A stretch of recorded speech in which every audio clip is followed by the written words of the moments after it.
Namaste. Welcome to the third edition of the Global Festival of Oneness, organized by the Advaita Academy. We will start with a prayer. Sada Shiva Samarambham Shankaracharya Madhyamam Asmadacharya Paryantam Vande Guru-Paramparam. Welcome to the weekend session of the Digvijaya, Madhaviya Shankara Digvijaya, brought to us by Dr. Aravinda Rao. For those of you who joined for the first time, I'd like to just have a brief introduction of the speaker. Dr. Rao is a retired Director General of Police, Andhra Pradesh, who studied Sanskrit under Mahopadhyaya Padma Shri Dr. Pulela Sri Ramachandrudu and studied Vedanta under Mahopadhyaya Swami Tattvavidananda Saraswati. He has authored many books on Hindu philosophy. Welcome, Raoji. Shall I start, please? Yeah, okay. Please go ahead and start. Om Shuklam Bharadharam Vishnum Shashivarnam Chaturbhujam Prasannavadanam Dhyayet Sarva Vignopashantaye Ajnanantargahana Patitam Atmavidyopadeshaihi Pratum Lokan Bhavadava Shikhatapa Papachyamanam Muktva Maunam Vatavitapinor Mulato Nishpatanti Shambhor Murtishcharati Bhuvane Shankaracharya Rupa. Om. So friends, good morning. Today we are starting the fifth session. Sorry, that is the third session. In fact, 5 sessions were planned, but because of some issue, some problem, we were finishing this. We are trying to complete this book in 4 sessions only. So far, 2 sessions have been done. Today is the third session. We have come up to the 8th sarga of this text. We know that there are 16 sargas, and we are starting from. In fact, I wanted to complete the 8th sarga in the last session, but I could not. In fact, we have just started the 8th session. We have come up to the point where Shankaracharya approached Mandana Mishra. Approached in the sense, he went to the house of Mandana Mishra. He almost intruded, because the gate was closed from inside. So he didn't know that Mandana Mishra was performing some shraddham. And at that time, Mandana Mishra got irritated. And he had already, because by Mandana Mishra was also a great man, and by virtue of his tapas shakti, he had invited Vyasa and Jaimini as the bhaktas. And that shraddha was going on. At that time, when Shankaracharya appeared there, so that gentleman, that Mandana Mishra, thought it was an intrusion. And there was some sort of barbed interaction between Shankaracharya and Mandana Mishra. Then the Jaimini, who is highly revered by our Mandana Mishra. So he tells Mandana Mishra, no, he is a very learned yati. You have to invite him. You have to also invite him for Bhiksha. Then Mandana Mishra comes down, and then his anger, etc., is put off, and he invites Shankaracharya for Bhiksha. And Shankaracharya says, no, I don't want this Prakruta Bhiksha. I want Vada Bhiksha from you. Vada Bhiksha is, I have to debate with you. So then Mandana Mishra also is initially perplexed. So far, nobody had challenged him. And in fact, he was also trying, he was also looking for some challenger. Because any learned man, in those days, all these learned scholars, they used to debate. We were talking about the debating tradition, which was there in ancient India. In fact, there was no question of offending somebody's sentiments or anything when we are talking about truth. Because nowadays we are bothered about offending the sentiments of people, and then we don't debate certain points at all. But then in olden days, because truth was most important, you have to see what is the truth. If you are saying that this is the absolute reality, somebody else will come and debate, and you have to discuss with him, and then you have to arrive at what is the reality. So anyway, Mandana Mishra also was looking for some challenger.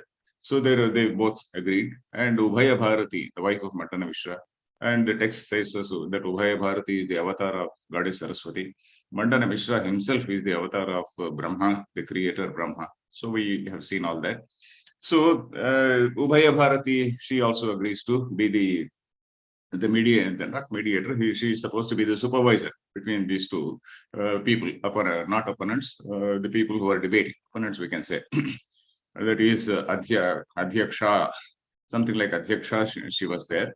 And Madhyastha, we also say that Madhyastha, like Kalividambana Shatakam says, Uchair Udghoshya Jetavyam, Madhyastasche Panditaha. There is some such line. So Madhyastha also is a word. So she agrees to be the Madhyastha to supervise the debate between these two. So that is where we stopped. And we have to start from there. So then what happens? Then she also how to decide who is winning and who is losing. So anyway, she finds a simple way. She takes up a simple way. That is, she makes both of them to wear garlands. Shankaracharya wears one garland, and Mandana Mishra also wears one garland.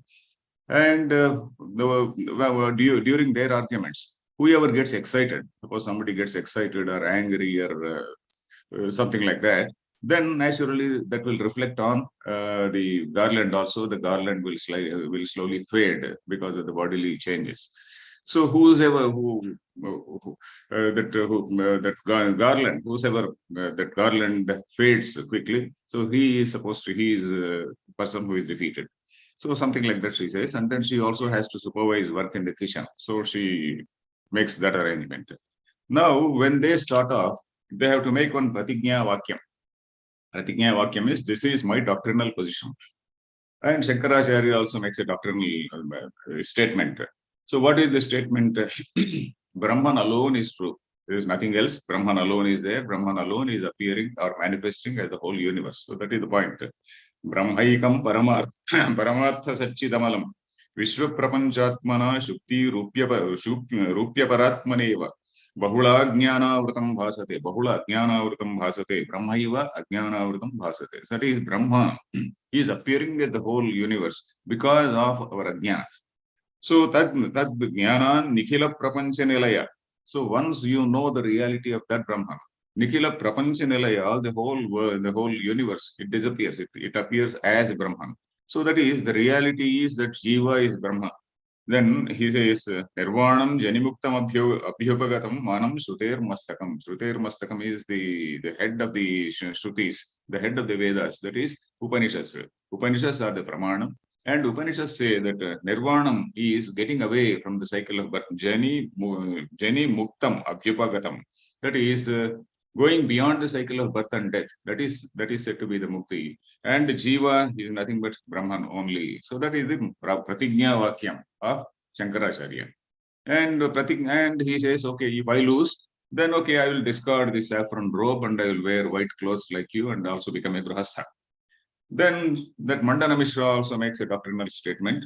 Vedanta na pramanam. That is Vedanta. That is, we only admit the earlier portion of the Vedas. That is the Karmakanda portion of the Vedas, but not the Upanishad portion of the Vedas. Vedantas na pramanam. Chiti vapushi pade tatra sangatya yogat. There is no sangati, there is no connection between this Karmakanda and that. So we are not accepting it.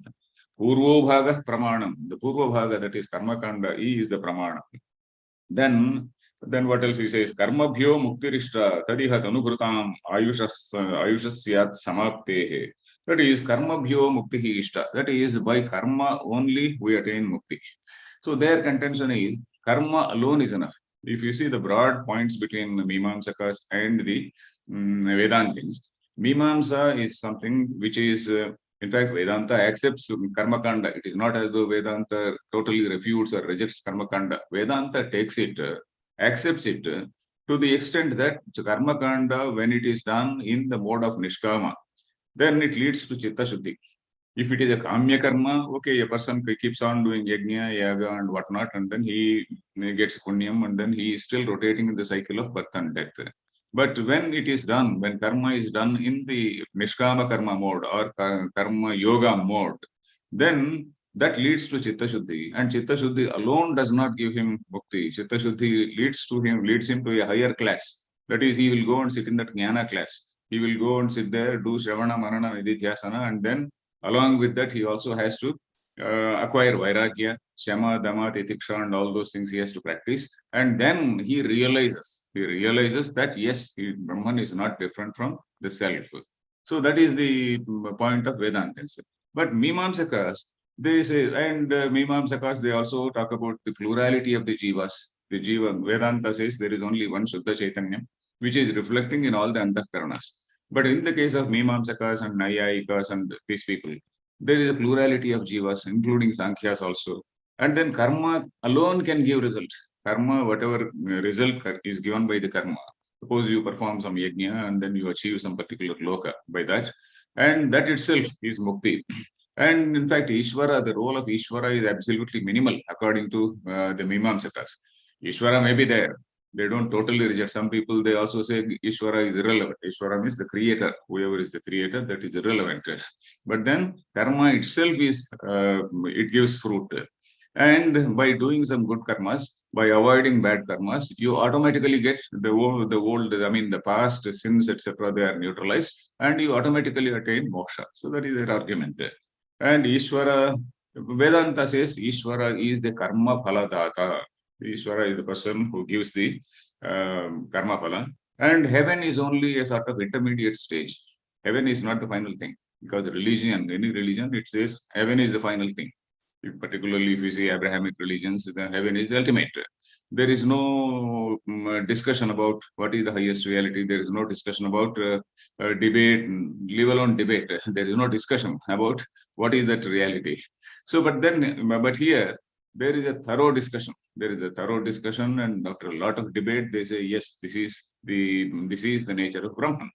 So heaven is final according to Mimamsakas, whereas Vedanta says heaven is only an intermediate thing which we have tentatively agreed. Vyavahara Satta, it is only Vyavahara Satta. But Paramartha Dashaya, in that Paramartha Dashaya, in the highest level or absolute level, that heaven is something which is also illusory. So then, the Mimamsakas also say there is no such thing as Atma Jnana. All those words which talk about Atma Jnana, they are all irrelevant. There is one adhikaranam called Pariplava adhikaranam in Brahma Sutras. They are all some sort of irrelevant talk, somewhere in between the yajnas. All the Brahmins, they used to sit together and then talk something. So they belong to such category. So we'll see all the discussion here also. And then this karma has to be done all through the life. See, ayushasya asamaptehe. This Mimamsaka, this Mandana Mishra says, Karmabhyo muktirishta tadiha tanubrudam ayushaha ayushasyat samapteke.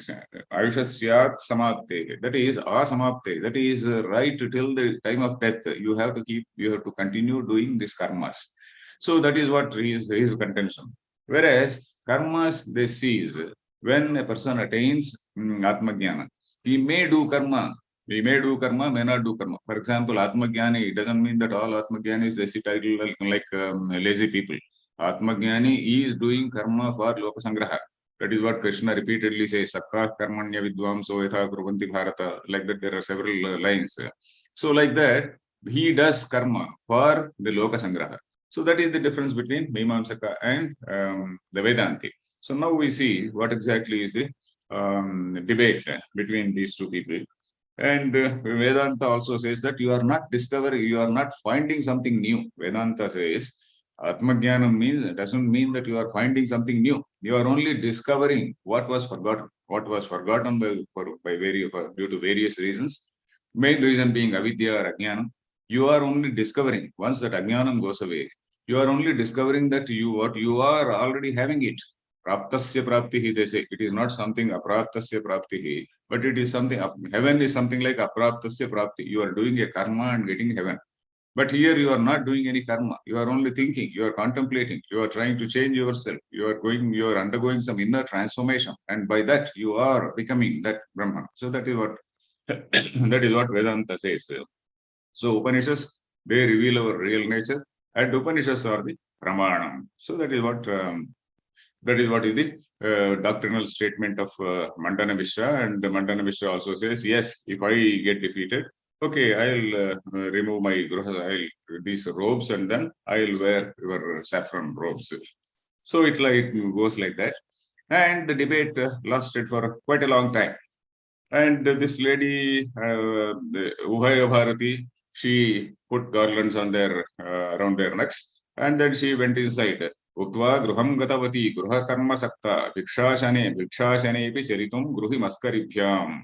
So she went inside to supervise cooking, and at the time of lunch, she used to invite husband, saying that Annam bhojanam is ready, and she used to invite the sannyasi, saying bhiksha is ready. So there are two ways of inviting. If he is a grihastha, you have to say food is ready or bhojanam is ready. If he is a sannyasi, you should not say come for lunch or dinner. You should say come for bhiksha. That is a technical word. So they also like it. If you say invite for bhiksha. So bhiksha asanepi charitum gruhimaskaribhyam. So she was doing like that. And the argument started, and the debate lasted for several days. Ayoho asa mahan vivada. Mahan Vivada, for a long, long time it went on. And knowing about it, many other scholars also gathered there. And though the debate was going on for a long time, Anyonya Bhangahita Tivra Tarshaha, Tathapi Durikruta Janyamarsaha, though they had intense desire to defeat the rival, there was Durikruta Janyamarsaha means that is Marsha, that is anger. Durikruta Janyamarsaha means all that anger, excitement, etc. It is avoided, kept away. And then in a very cool way, they were debating. In fact, that is the way the debates have to be done. Then every day at the time of lunch, dine vasara madhyame sa brute patim bhojana kalameva. So dine vasara madhyame, the middle of the midday, she used to come, and then she used to say patim bhojana kalameva, bhojanam kalam, but this is bhojana kalam. She used to tell the pati. Sametya bhikshum samayancha bhikshye. Bhikshu, she used to address the bhikshu and then say, yes, this is the time for bhiksha. So they used to go for lunch, and after that again they used to sit and again debate. Anyonyam uttaram akhandayatam pragalbham badhasanau smita vikasi bukhara window. Smita vikasi bukhara window. And with a smile on their faces, not with a frown or like that, with a smile on their face. And on their face, and nasveda kampa gaganekshana shalinavva. I mean, Sveda is sweat. There was no sweat or shaking or looking at the sky. Because when you don't get a point, you may look at the sky, look around. Gaganekshana shalinavva krodha vak chalamava diruttarabhyam. So when there was no anger, when there was no reply, they didn't get angry. And no, they didn't make any sort of chalam. Chalam means any deceptive type of arguments. Specious arguments, as we say. They didn't advance any specious arguments. Then Shankaracharya also found that this man was a tough opponent, and he also intensified his attack. And then now Shankara, this Mandana Mishra, comes to the statement called Tattvamasi. Tattvamasi, there is no evidence from the Shrutis for this statement called Tattvamasi, that you are. You are unnecessarily saying, Bho, yatikshmadhipate, oh my dear sir, yatikshmadhipate. That is Yatipravara. You are the Srestha, Yatipravara. You say that Jiva is the same as Brahma, but there is no evidence in the Shrutis, in the Vedas. Now he says, yes, there is a lot of evidence in several places it is said, and in one it is repeatedly said to Shvetaketu. You see, Sapratyavadi, Idameva Manam. Idameva Manam means this is the Pramanam. Manam is Pramanam. Yet Shvetaketu Pramukhan Vineya, Shvetaketu and such students. The teachers said, Uddalakadya Guravaha Mahantaha. They said Tattvamasi, Tattvamasi there in that place nine times that sentence is told. And then now Mandana Mishra takes the view, no Tattvamasi they might have told, but it is basically for japa only. Vedavasaneshu tu tattvamadi vashamsi japtani aghamarshranani. So we know that there are certain aghamarshana mantras. Aghamarshana means agham is papam, arshana is removing it away. There are certain mantras for removing the whatever sins or some blemishes. So that is, for example, even when they say, when they do snanam also, there is some snanam, aghamarshana snanam, it is said. So there are certain mantras. So like that, and in the Upanishads, there are certain mantras which are meant for japam only. They don't mean much. They are like aghamarshana mantras, and basically to compensate for any lapses in the karma. Suppose while doing karma, there may be some small lapse. So in order to compensate for the lapse, that Tattvamasi, etc., has to be, you have to do japa of that Tattvamasi. It is somewhat similar to words like hum, fat, etc. There are certain words during the mantras also we see hum, fat, etc. Hum fan mukhani vavachamsi yogin. Hum fan mukhani, that is hum fat, something like that. Sam fat mukhani means similar to that. So it says that this Tattvamasi has to be treated like that. It doesn't mean anything. It is useful. It may be useful for upasana. Then Shankaracharya says, when there is no meaning to a word, like whom, what, there are no meanings. So, okay, then you are accepting it because Veda word should not, the word of the Veda should not be rejected. You are accepting that, okay, it is having some significance. It is having some use that is like compensating for any lapse, etc. So we can accept it. But here the meaning is very, very clear, and the teacher is repeatedly saying. So how can you say that artha pratipattau kila humpatadehe japopayogitvam? Japopayogitvam, if you can say that it is useful for japa only when there is no meaning. But here there is a lot of meaning. Then Mandana Mishra also says, no, they may be, maybe that argument must have gone on for some time. It is in fact, the whole argument is not given here. Some gist of the argument is given here. So that argument must have gone on. And after that, Mandana takes up another view, saying that it is to praise that Yajamani. Yajamani is a person who is doing that karma. Yajamana, that is a person who is doing the yajna, is a Yajamana. So it may be to praise him. Suppose you are doing a great job. Oh, you are such a mighty person. You are like a king. You are this, that, etc. We praise it. So, apatataha. Apatatas tattvamasiti vakyad yatisha jiveshayor abhedaha pratiyate makhadi kartru prashamsaya. Makhadi kartru prashamsaya. Makha means yajna. A person who is doing yajna, to prashamsa is in order to praise him. Okay, you are doing a great job. You are like that Brahman. You are like the king. So something like that. It is a sort of aupacharika prayoga. It is a sort of figurative usage and not to be taken literally. Then Shankaracharya says, no, such arthavada can be there in karmakanda. Such eulogies can be there in karmakanda, where a person is doing karma and a person has to be praised. But the kanda itself is different. It is, you can't use such figurative statements in a discussion on philosophy. For example, when there is some poetry, when there is some discussion, some description and whatnot, in that you can use some arthavada. There can be some praise, there can be such words. But here, when you are doing a philosophical debate, there is no such arthavada. So in this Upanishad Kanda, Shesha Kriya Kandagato Edisyat, Kandantarasthopi Bhavet Katham Sa. This is the Kandantaram. That is, it is not Karma Kanda, it is Jnana Kanda. How can you adopt the same principle here? Then Mandana Mishra, again, probably debate must have gone on.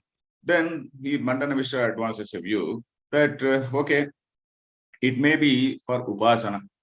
For example, in Upanishads, we do have Upasanas in our tradition. Upasana means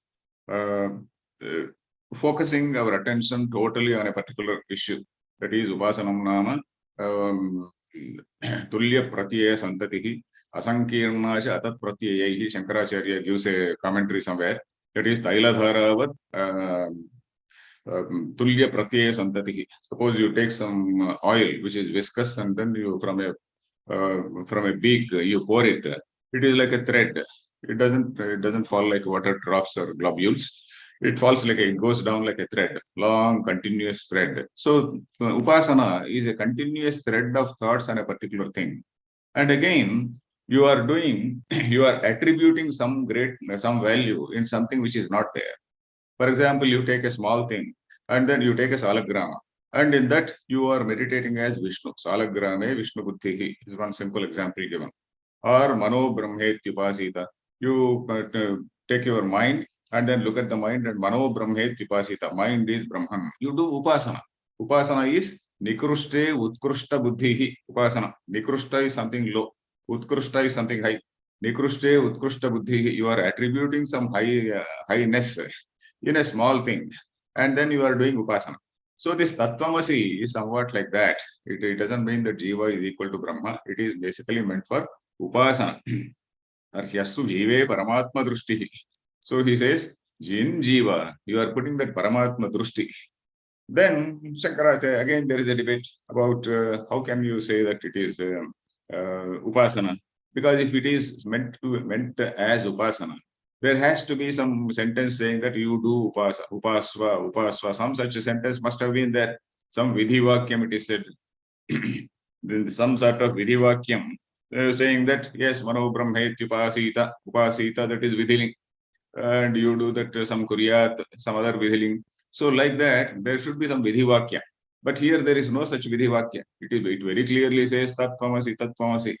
So there is no vidhiling. Vidhiling is used. There is no such mandate. So it is only telling about equality.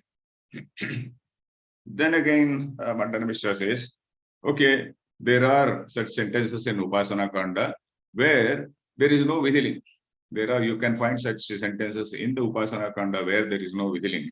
But still, the sentences mean that you have to do, you have to take it in that vidhiling sense.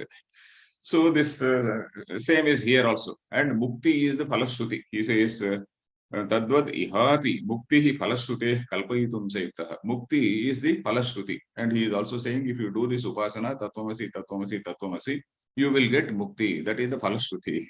Suppose it is like saying, you just go and recite MC square E is equal to MC square E is equal to MC square, etc. And you will get that knowledge about theory of relativity. It is somewhat saying like that.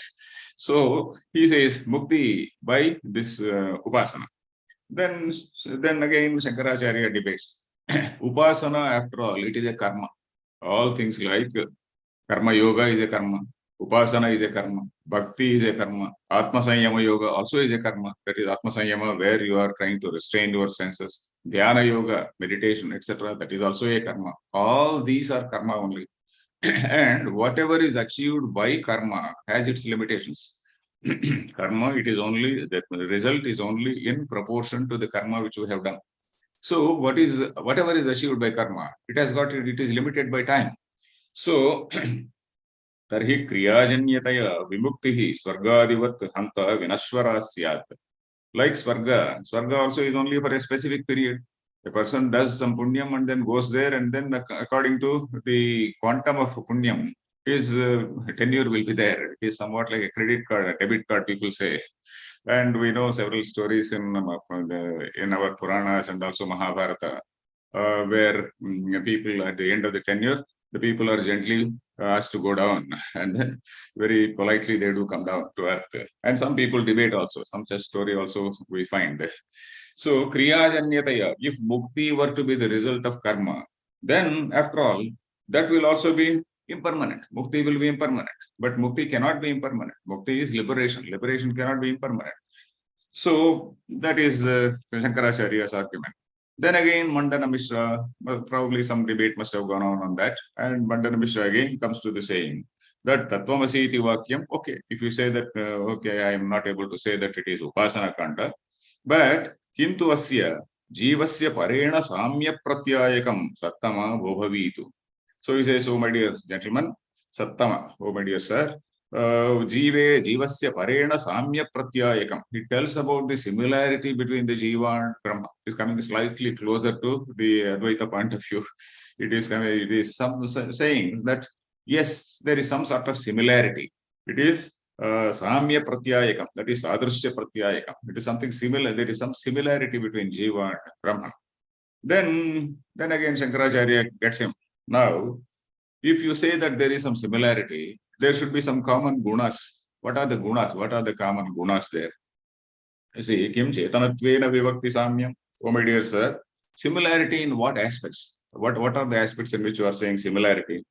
Is it on the basis of Chetanatvam? This is also Chetana, and that is also Chetana. Chetana means this is a conscious entity, and that is also a conscious entity. And are you saying about omniscience? This person is omniscient, but then Jiva is not omniscient. And what exactly, what are the points on which you are taking? Chetanatvam is something which is very well known. But if you say that it is omniscience, it actually contradicts your statement. Because Jiva, according to Vedanta, Jiva is not a limited entity. Jiva also is Vibhu Pramana. Jiva also, the Atma is Vibhu. Atma is not confined to the body. Again, what is the size of the Atma? There is a debate in Brahma Sutras. What is the size of the Atma? Jains say, for example, the size of the Atma is in proportion to the body. So this Atma is in the body of an ant. And then when it goes to the body of an elephant, it again expands. Again, when it goes to some smaller animal, it contracts. So, but then what Vedanta says is that this Chaitanya is something which is infinite in nature. And that is something which reflects in the Antahkarana or in the whatever is that brain, that thinking, that not brain, there is Antahkarana, Manas, brain is the physical matter. So in that Antahkarana, it is like a Chaitanya. It is like electricity passing through some sort of element. So it is like that. So it is infinite in nature. So that is the stand of Vedanta. So you see that Mandana Mishra has been trying to take different stands. First of all, he said there is no pramana for Jiva Brahmaikyam. Then he said Tatvamasi is something which is meaningless and it has to be taken like whom, fat, etc. Then he said it is something to praise the Yajamani. Then again he said it is for Upasana. You are only doing some Nikrushte, Utkushta Buddhi. Then again he said Upasana, he will get mukti. By doing that Upasana, he will get mukti. Then again he is now saying Sadrusya Pratipadakam, Samya Pratipadakam. That is, it tells about some similarity. So he has come to that particular point. Now he switches over to Tarka. Mandana Mishra switches over to Tarka. In Tarkam, how do we establish the reality of a thing? The validity of knowledge. It is by pramanas. Pramana actually means the means for valid knowledge. Prama karanam pramanam. Karanam is the tool. Pramayaha karanam pramakaranam. That is the tool for valid knowledge is what is pramana. So for example, I see something in front of me and my eye is the pramana for the presence of this glass here. And I also infer. There is some coolness in this particular room, and then this coolness is because of AC or something. Or much better example is the standard example of fire and smoke. I see some smoke somewhere nearby, and then I infer that there is some smoke and there is some fire. So that is inference. Direct perception by the five senses is called perception. Pratyaksha. Aksham is indriyam. Indriyam is that is sense organ. Pratyaksham is directly perceived by a sense organ. Then inferred, because of inference, I infer that there is some smoke. So similarly, there are certain pramanas which are accepted in Nyaya in Tarka Shastra. There are some pramanas accepted by Bauddhas. There are some pramanas accepted, only one pramana accepted by Charvakas. Charvakas accept there is only one pramana called Pratyaksha Pramana. Bauddhas accept two pramanas, Pratyaksha and Anumana. And like that it goes on. Upamana, Shabda Pramana is Veda Pramana. Whatever cannot be known by the senses, Veda is there to tell about that. Pratyakshena Anumityava. There is a shloka saying that what cannot be found by Pratyaksha or Anumana. It is told by the Veda. And Veda tells because of the tapas of the rishis. They contemplated and then they discovered. Or it is a revelation from Brahma himself. That Nishvasitameva Veda Haiti. That line also is there. So like that, there are various pramanas. So Mandana Mishra now comes and takes up the view that yes, this is something which is, there is a debate again. The earlier point was about Chetanatvam. On that Chetanatvam again, there was some debate. And Chetanatvam again, after that, Mandana Mishra comes to the debate saying that Tattvamasi is it is against the Pratyaksha Pramana.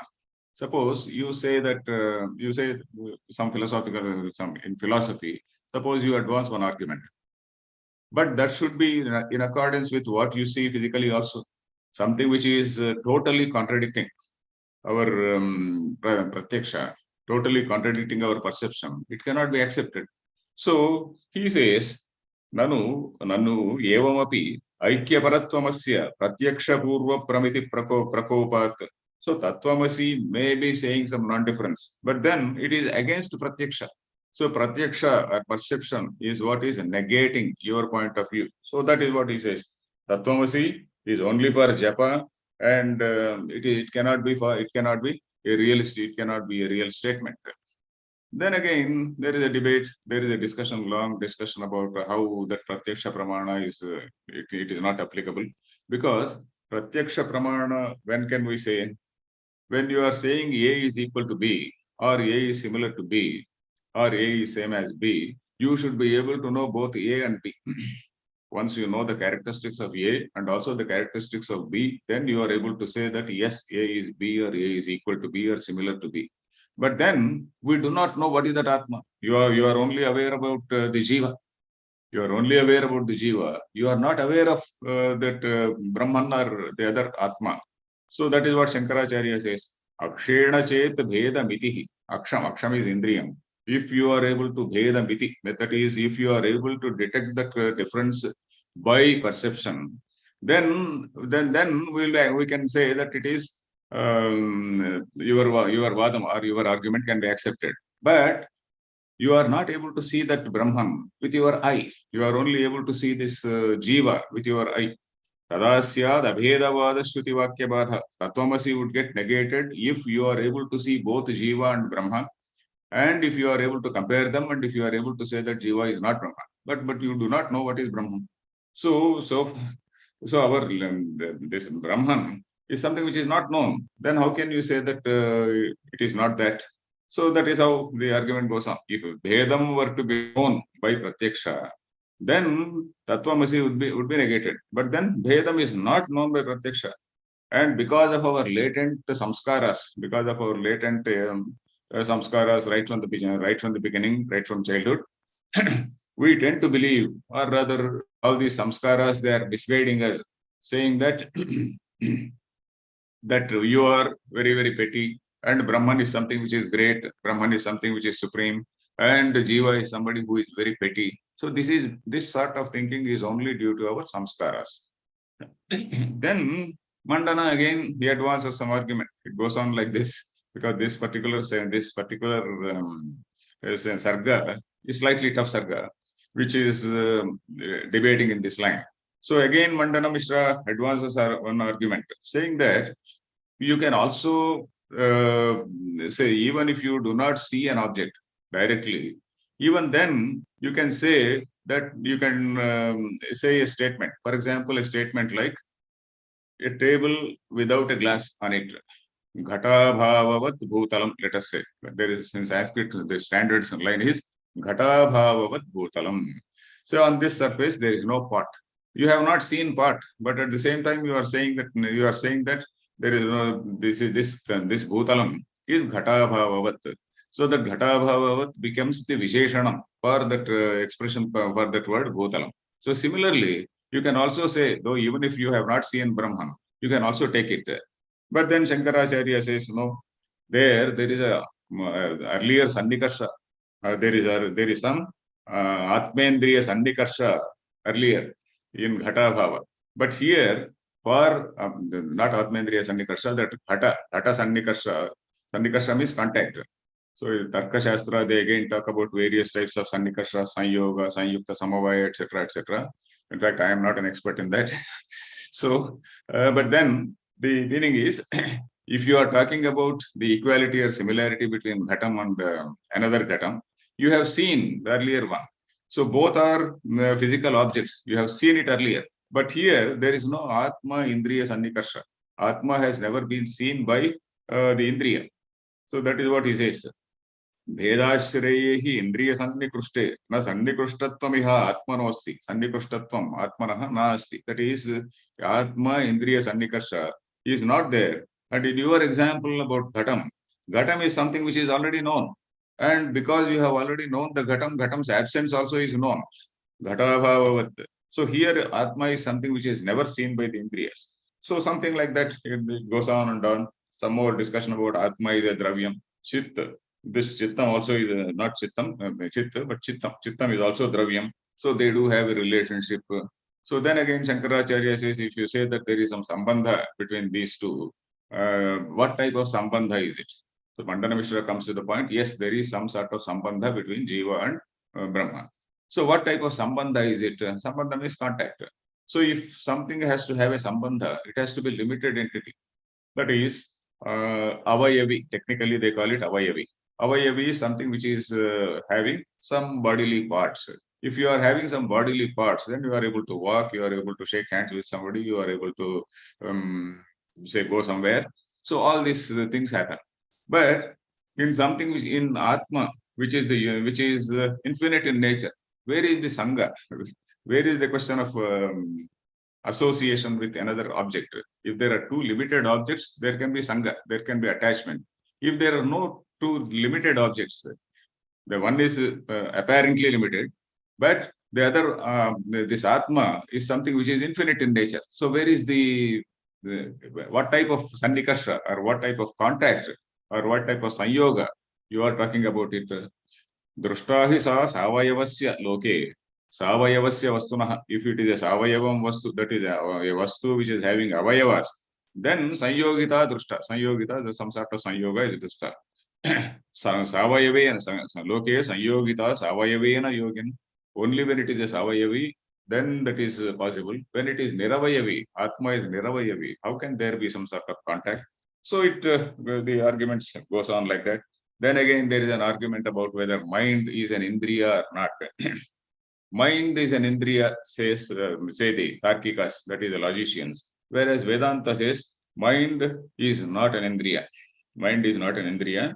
But then tentatively it was accepted. And then Mano Akshamiti Abhyupagamya. Abhyupagamya Vadam is tentatively accepting and then talking about Veda. But then in reality, there is no Veda. So that sort of discussion goes on some time. And the basic point, they come to the point, that is, Jiva is something which is also Chaitanyam. But this something which is his Chaitanyam or his self-awareness is something which is covered by avidya. Because of avidya or ajnana, he is not able to know that he is that Brahma. So this avidya vachannam Chaitanya, that is what is Jiva. Jiva's definition is that Chaitanyam which is delimited by avidya. And Ishvara is something which is also Chaitanya, which is delimited by what is called Maya. Apart from this, we talk about Shuddha Brahma. That is, there is no avachinna. There is no avachinna, that is Shuddha Chaitanya. So that is what we see. So when these two factors like avidya is removed, Chaitanya only remains. And then again, in the case of Ishvara, that Maya is removed. When that Maya is not there and when avidya is not there, Jiva is the same as Ishvara. Jiveshwarayoho abhedaha eva. That is what Shankaracharya's argument. When there are two entities here, or rather three, let us tentatively, we are talking about three. Jiva, Ishvara and Brahma. Jiva is Chaitanya, which is delimited by body-mind complex, and the Antahkarana Avachinnam Chaitanya, that Chaitanya which is reflecting in his Antahkarana. Ishvara is something which is universal, let us say universal mind. So beyond the cosmic mind also there is Brahman. Beyond the cosmos also there is Brahman. So that is what Vedanta says. Vedanta, that is Supreme Brahman, is something which is infinite in nature. That cosmic mind is Ishvara, that is associated with Maya. That is the same consciousness which is appearing as the whole universe. So at that level it is called Ishvara. And at an individual level it is called Jiva. When these two limiting factors are taken away, one limiting factor is avidya of Jiva, and another limiting factor is Maya in the case of Ishvara. When these two limiting factors are taken away, then Jiva is the same as Ishvara, is the same as Supreme Reality or Brahman. So that is what is the equation which is established by Vedanta. So that discussion goes on. What is meant by Tvam and what is meant in that line, Tat Tvam Asi. Tat Tvam Asi. That Tat, that is, it is called Ishvara, that is the cosmic mind. Tvam limits talks about the avidya vachana, that Jiva which is delimited by avidya. and you are equal. And what does it mean?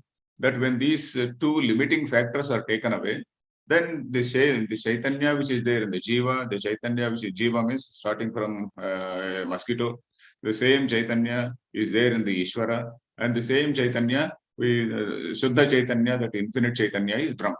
So that is what we see. Some sort of discussion goes on like that. And then again, Shankaracharya says, this Vedam is this difference between Jiva and Ishvara is only at the level of Vyavahara. Vyavahara is from a common man's point of view. You see, Vedanta talks at two levels. Vedanta talks at what is called Paramarthika Satta, Paramartha level, that is Paramartha Drushti, that is at the absolute level, to a person who is questioning, to a person who is thinking, to a person who is debating. And for an ordinary man who wants to have some God on whose shoulders he can cry and then ask for boons, etc., etc., he says, okay, it also talks about that at that level. So at an ordinary level, at that Vyavahara level, some difference has been accepted by Jiva and Ishvara. It is true. Shankaracharya says, Kimesha Bheda Paramartha Bhutaha Prasadhyate Kalpaniko Athava Adye. One is Kalpanika Bheda. Kalpanika is something which has been visualized, something which has been accepted tentatively for the sake of argument. So then this difference between Jiva and Ishvara is only because of these two limiting factors. There is also a technical word for that limiting factor. It is called Upadhi. Because of that Upadhi, there is a difference. But otherwise, once you take away that Upadhi, there is no difference. There is no difference. So like that, it goes on for some time. Then again, he talks about, Madhaviya takes up another line. There is one line in Upanishads, not only in Mundaka Upanishad, it is there in Shvetashvatara, it is also there in Rigveda, in one part of Rigveda. That is, Dva Suparna Sayuja Sakhaya Samanam Vruksham Parishasvajate Tayoranya Pipalam Swadvati Atti Anashnan Manyo Abhishakashiti. A very famous mantra. That is, Dva Suparna Sayuja Sakhaya. That is two bright winged birds. They are sitting on the same tree. I'm sorry for the throat because of too many mangoes. Suparna Sayuja Sakhaya. That is two birds which very splendid wings. Then they are Sakha, they are both friends. Samanam Vruksham Parishasvaja, they are on the same tree. But one is eating the fruit. One is eating the fruit.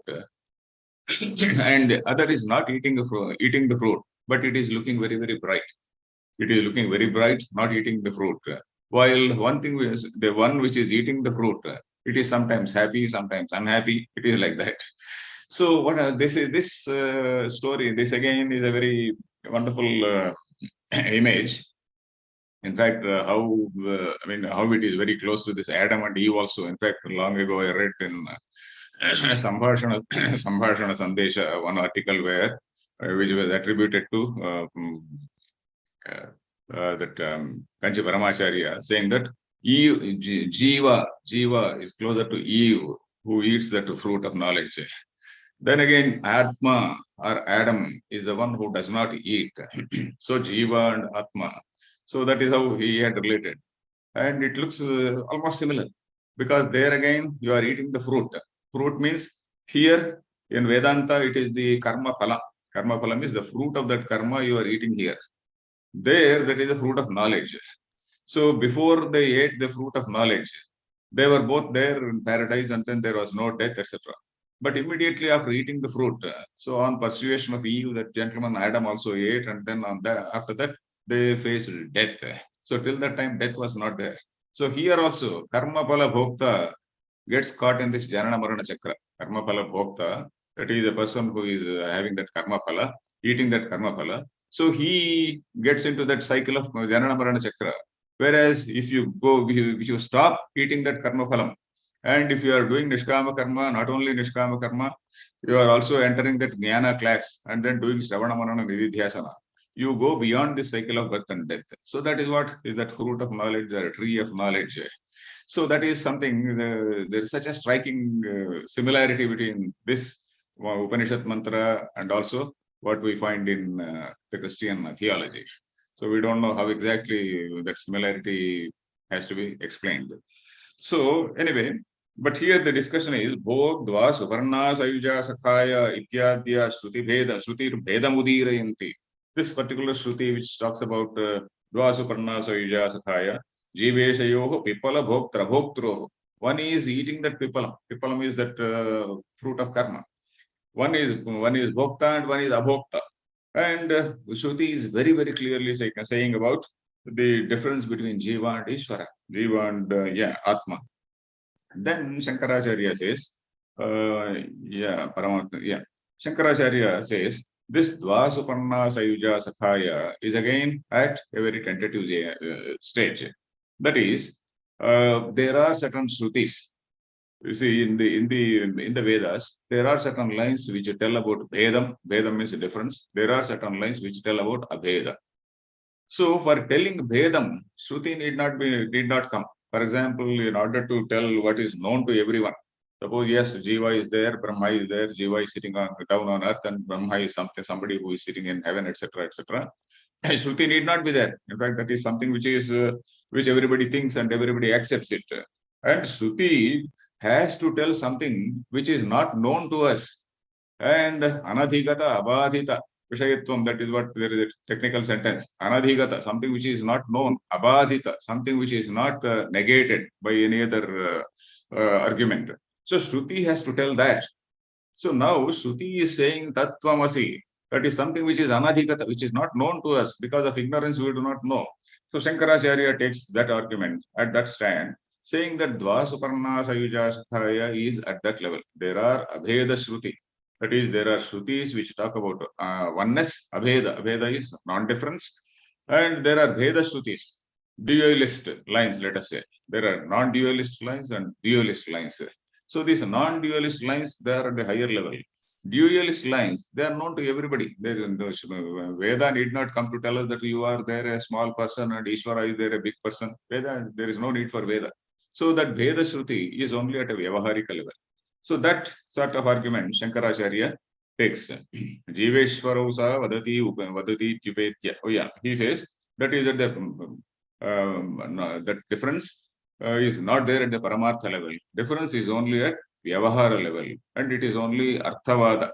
Arthavada is Arthamuddishya Vadaha. That is, in Vedic sentences also, there are certain sentences which are meant to extol with a particular purpose in mind. They say, yes, this is it is somewhat similar to that. So that is called Arthavada.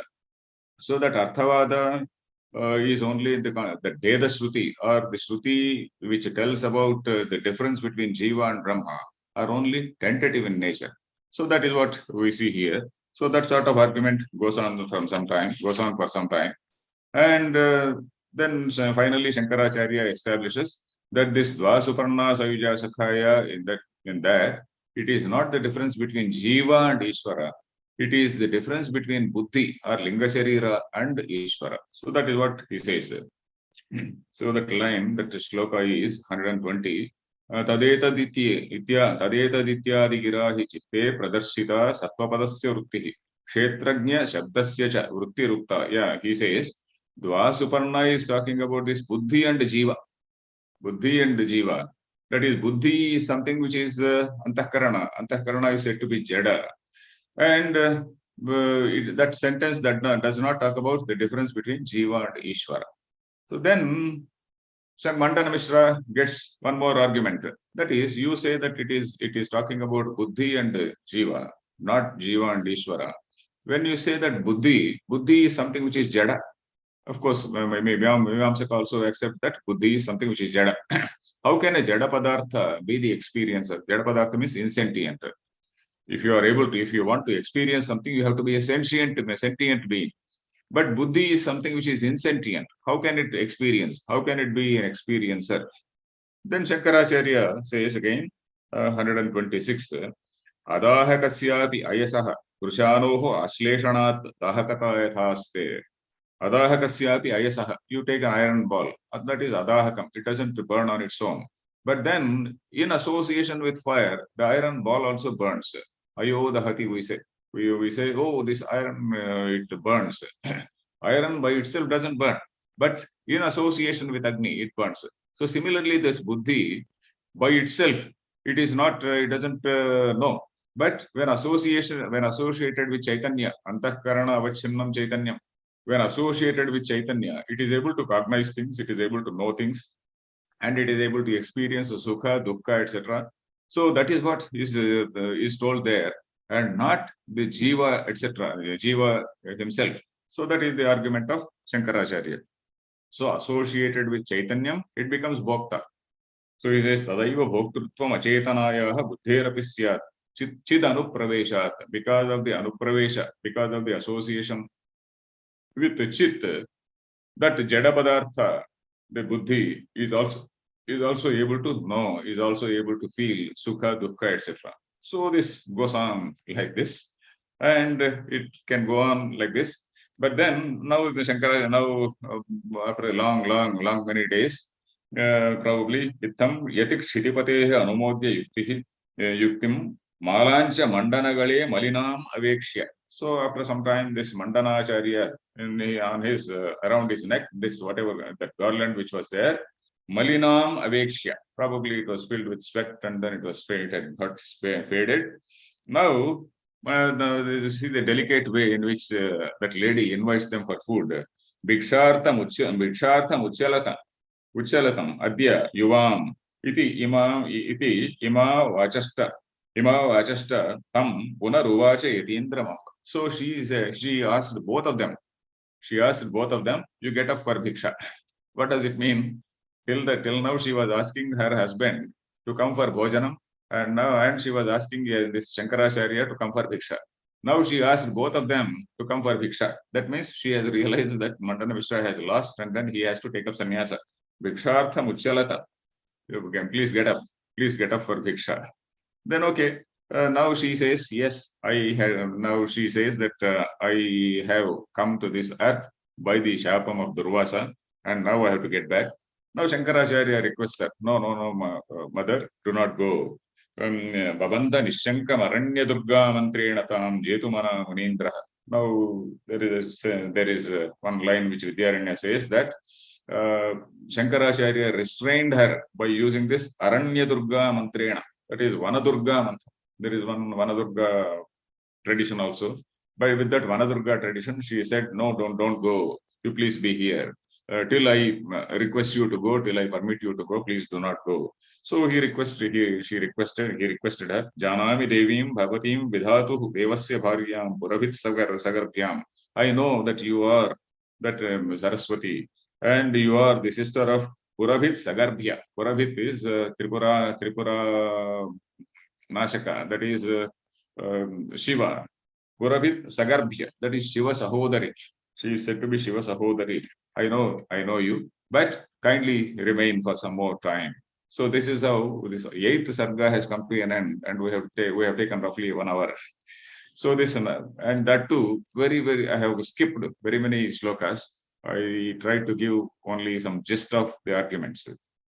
Then, now that Mandana Mishra is, we now enter the 9th sarga. Though Mandana Mishra has no further arguments, he is still rather unhappy. There are certain lingering doubts and some sort of unease in the mind of Mandanacharya. So he says, Yatiraja samprati mama abhinavat na vishaditosmi apajayat.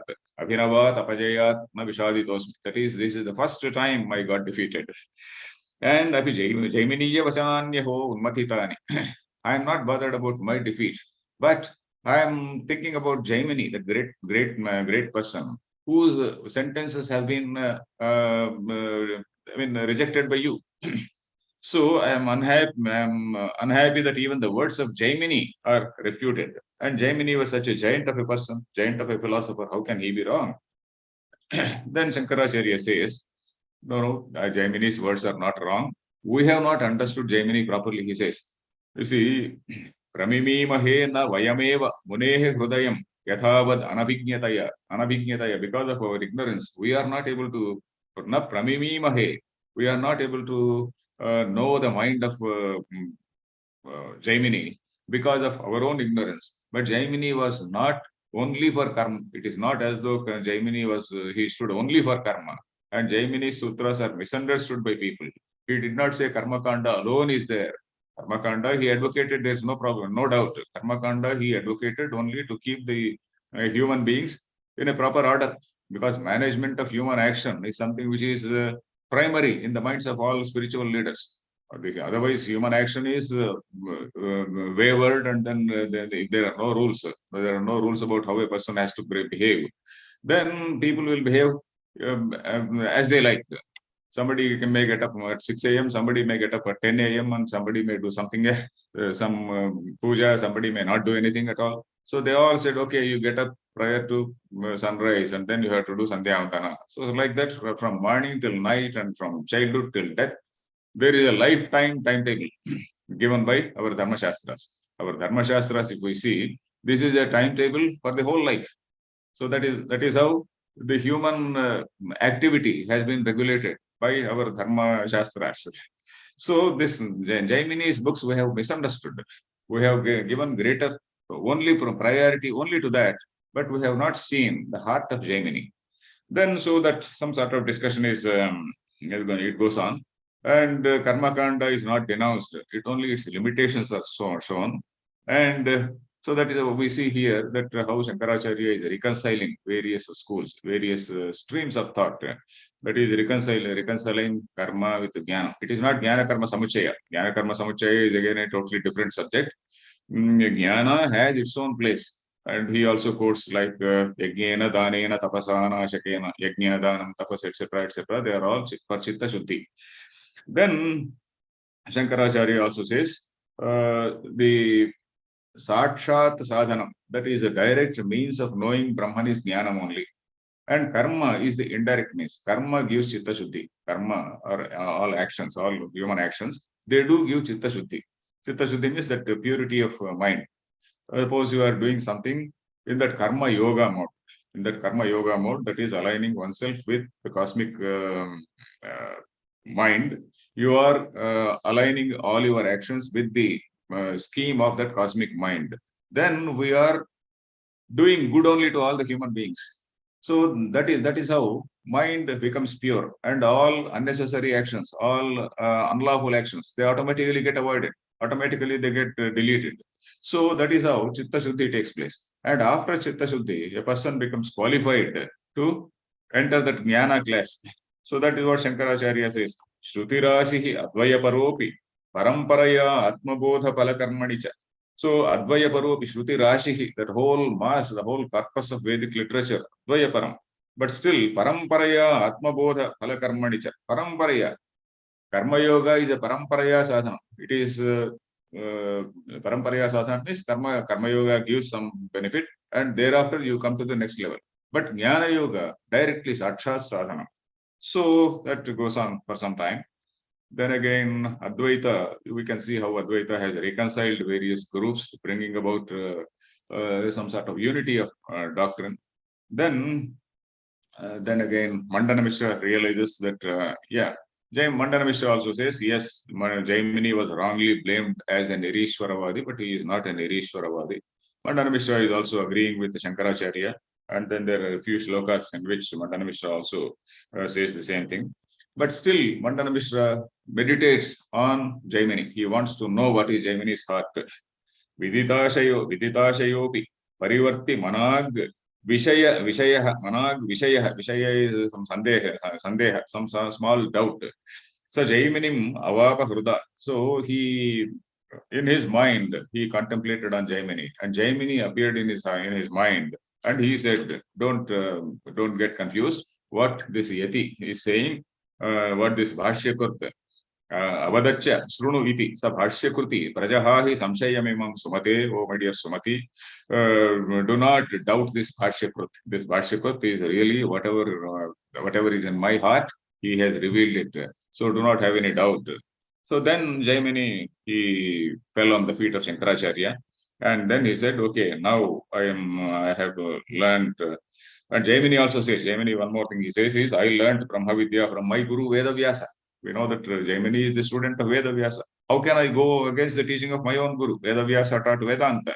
And how can I go against the teaching of my own guru? I told something which was useful to preliminary classes. So he told something which was useful to higher classes. So it doesn't mean that I have contradicted him. So that is what Jaimini tells this Mandana Mishra. Mandana Mishra falls on the feet of Shankaracharya. There is some more discussion which I avoid. Then he says all Upanishads, yeah. Ekamuditam padam yativara trayimastakaihi. Yeah. I'll skip all this. Now Mandana Mishra also says, yes, people unnecessarily, they think that they know. People, they think that all the people, all these theists who do pujas and who do ratams and who do yajna, yaga, etc., they think that they are the people who have attained, they know everything, and then they have attained moksha, but they only attain some loka. Vimuktim manyante katichid iha lokantaragati. That is, they attain some loka, some punya loka they do attain. And then they say that, yes, we are enlightened and we have attained the highest goal. And hasantyetan dasaha tava galidamaya paraguro. Oh, sir, with your instruction, people, the Maya or Avidya, the people, that disappears. And then we, enlightened people, we laugh at those who are who are contented with some heaven, who are contented with some Swargaloka. So an Advaiti is somebody who stands above all and then who keeps smiling at them, not laughing or ridiculing. He just, okay, let people follow their own way. So then there are certain shlokas in praise of Shankaracharya. You have, so there is one line which says, Avidya Rakshasya Gilitam Akhilesham Paraguru. Oh, this Brahma is something which was captured by a demon called Avidya. Parabrahma was captured by one demon called Avidya. And then it was kept there. And then you tore the Pichandam Bhitvasya Sarabhasam Amushmad Udaharaha. You broke or you tore the belly of that Rakshasa and then rescued Brahma. Like Hanuman went and then rescued, he crossed the ocean and then he discovered Sita surrounded by demons. Similarly, you tore the belly of that demon called Avidya and brought out Brahman, which was captured by that, which was swallowed by that Avidya, which was swallowed by the demon called Avidya. So like that, there are certain shlokas, they go on like that. And yes, now he also says the whole land is filled with bleksha. Bindanaihi Vedamate Bindanair Devametaihi Abhinava Yavanaihi Sadgavi Bhanjanotkaihi. So these are all these mlechas. Mlechas means not exactly foreigners. Mlecha means somebody who is not following the Arya Dharma. That's all. Somebody who is not following the Vedic Dharma. They were the mlechas. So he says that there are people who are Bindanaihi Devam. That is, the land is filled with the people who are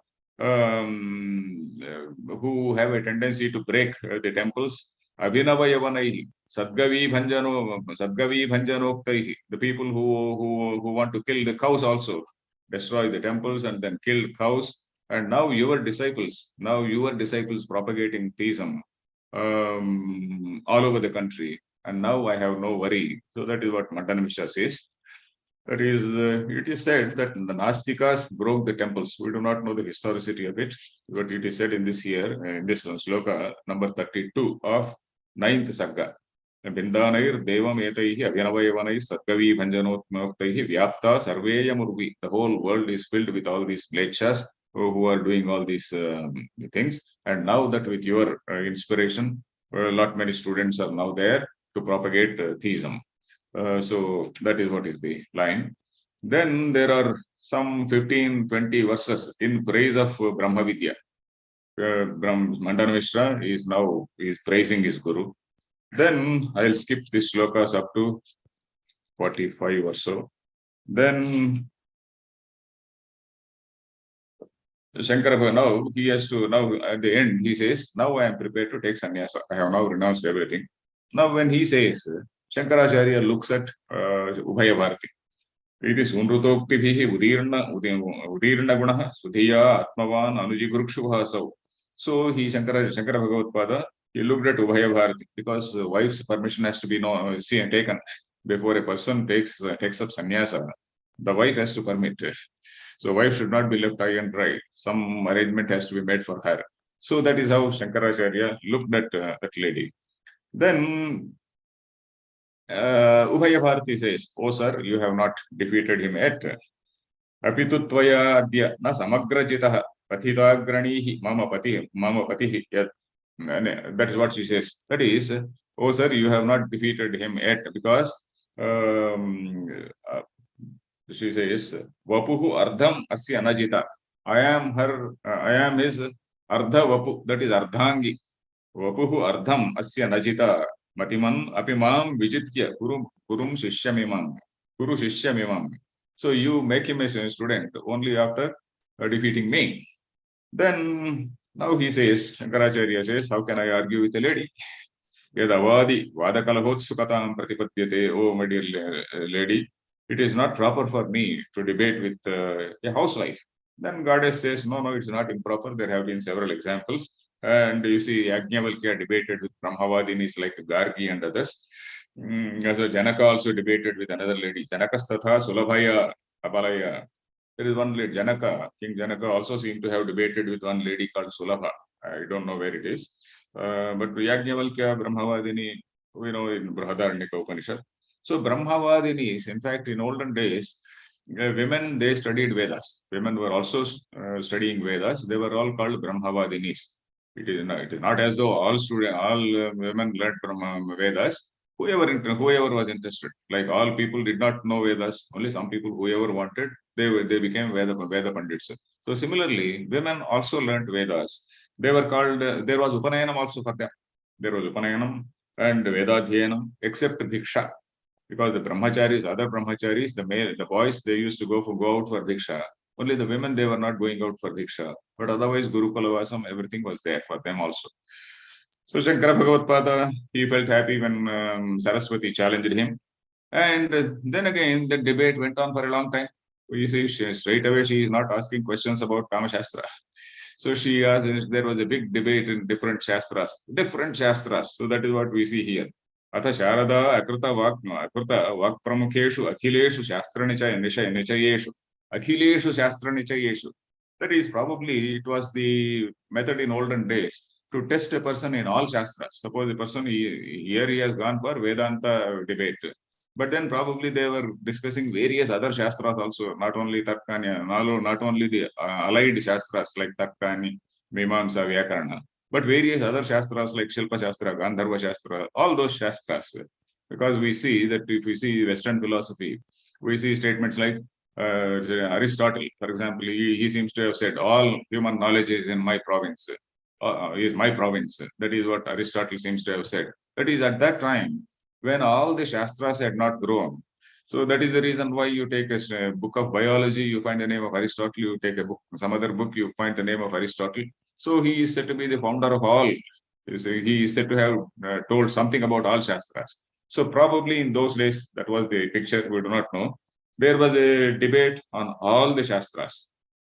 Then she thought, oh, this gentleman renounced very early in life.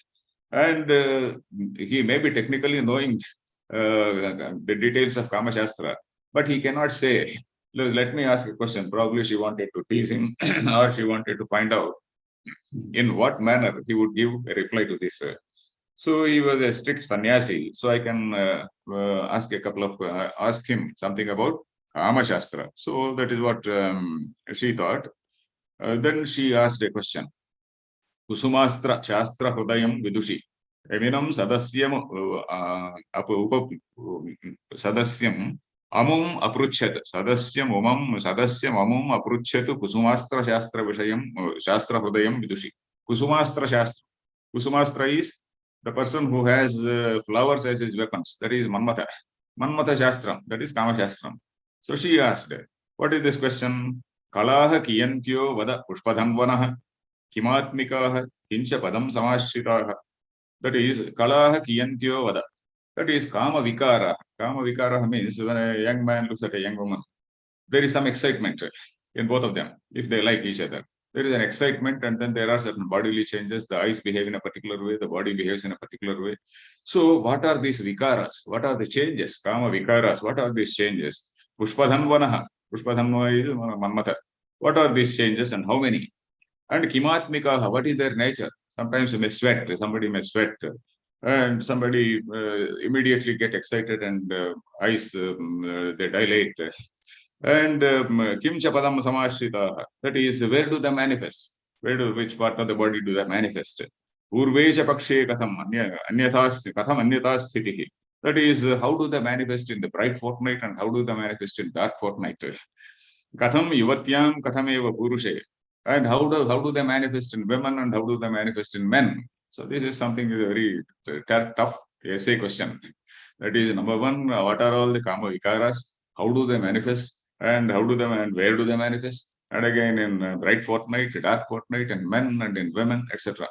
So, for example, in all the kavyas, prabandha kavyas, we talk about these kama vikaras. So, for example, if a woman, say, suffering viyoga from the beloved, so there is, she is her body gets so heated, and then all these all these associates or her friends, they will be doing shaityopachara. Shaityopachara means they apply some paste on her body, they get some tamara, that is lotus stalks, and then apply those lotus stalks and then bring down her temperature. So like that. And similarly, you find the Bhoja Prabandha, something like that. A very well-known sloka is there. That is Drishte Shri Bhojarajendra Galanti Trini Takshanat. There is a well-known sloka.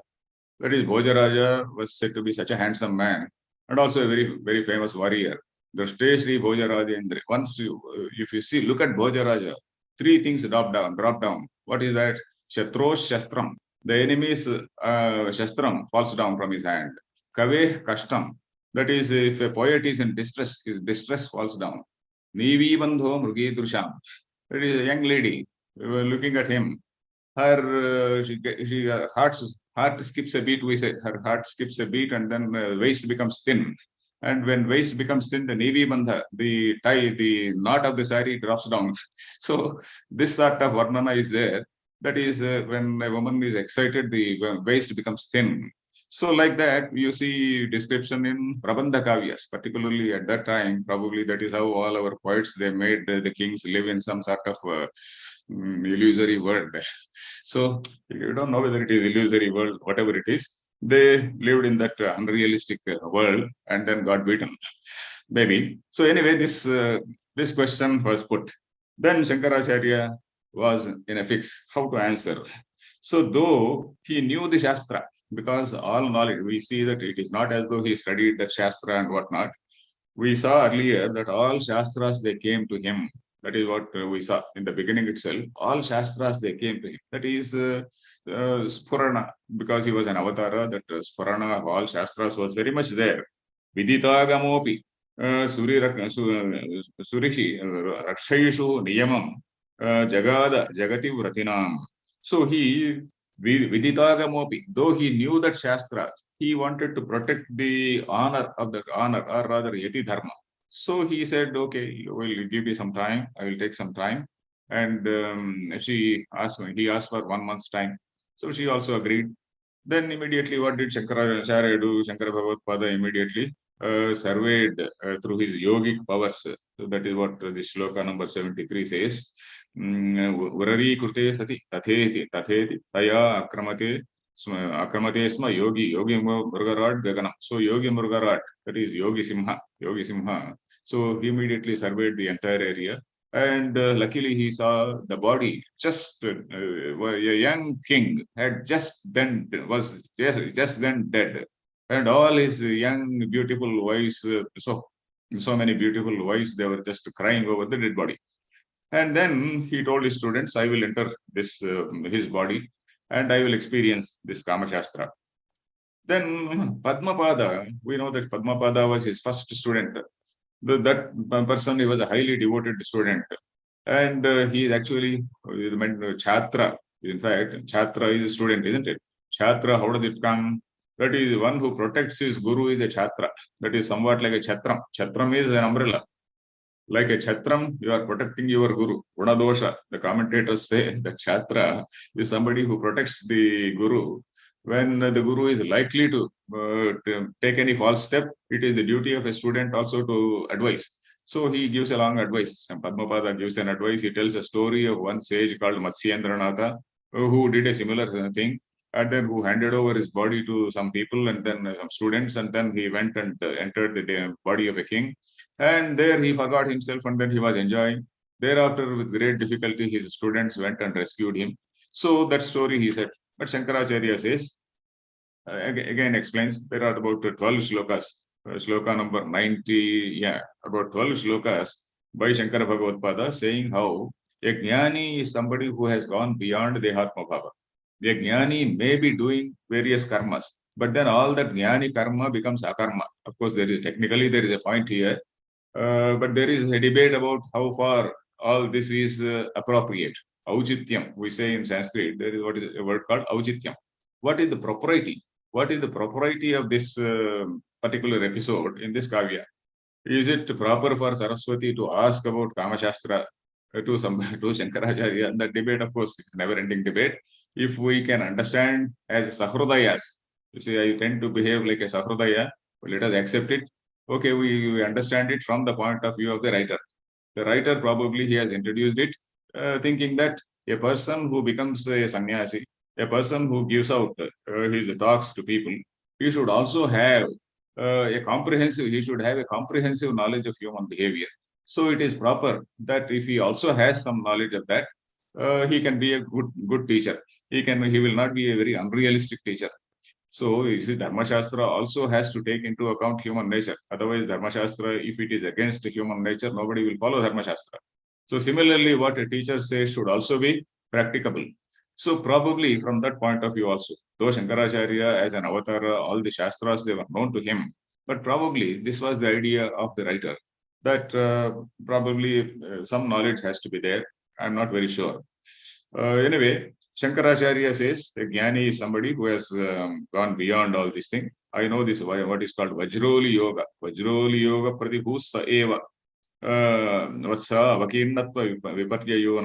he says there is one Vajroli Yoga, and because of that, I will see that I am in my control. Sankalpameva akhila kama moolam. Sankalpa is kama moolam.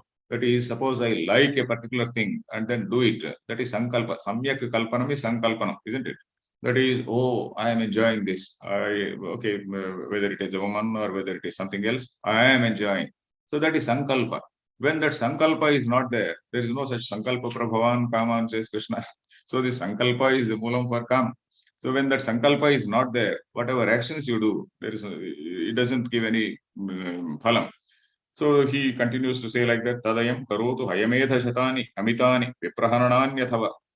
That is, even if you do 100 hayamedha shata, hayamedha is ashwamedha shatani, and even if you kill lot many vipras, you are not getting either punyam nor papam. That is, go beyond punya papa. So that is what we see. That is, nayam hantina hanyate, Gita says. So there is no kartrutva or bhoktrutva for a jnani. So he tells him, don't worry.